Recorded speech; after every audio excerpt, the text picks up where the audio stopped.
Presidency is the name of the latest work of art by Thomas Demand. These photos look uncannily real, but at the same time artificial. That's because the Oval Office they depict is only a model one. In his Berlin studio, Demand reconstructed a one-to-one scale model of the Oval Office, a room that's familiar to many from pictures. What appealed to me about the Oval Office is that it's so visible. We all know it inside and out, like the Eiffel Tower.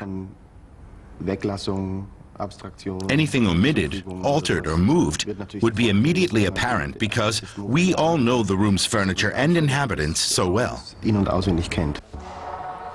With a little help from his assistants, Demand made the model out of paper and cardboard in a space of 3 weeks. The blue carpet is made of confetti.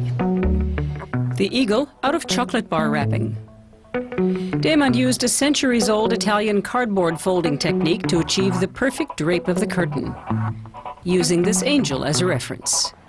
But was all that work for nothing? Demand has since destroyed his model Oval Office. Why? It's always a relief to get rid of these things again. The whole process is part of the work, from the research to the realization of the actual sculpture, and I do think they're sculptures, to the documentation of the sculpture. The Spruit-Magers Gallery in London is currently showing this documentation in the form of 5 large-format photos.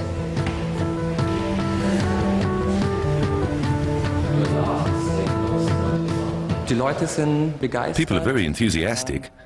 They spend a lot of time in front of them, examining them in detail and trying to work out what makes Thomas Demand pictures different to the pictures of the Oval Office they already know. Closer examination reveals that the stars on the flag are missing, for example. Demand bases his work on thousands of photos, from pictures of Ronald Reagan eating his cornflakes to Sarah Palin and Henry Kissinger seated at the desk. But how much of his Oval Office is fact and how much fiction?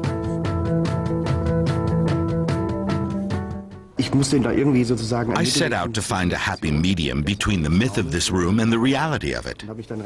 I decided at an early stage that I would create a hybrid.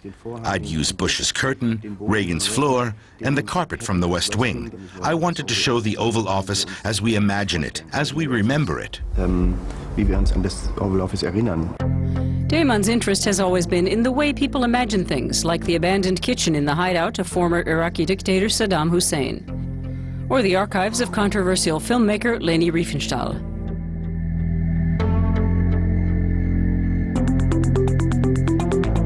The Nigerian embassy in Rome, from where top-secret documents were stolen which the Bush administration used to help justify the war in Iraq.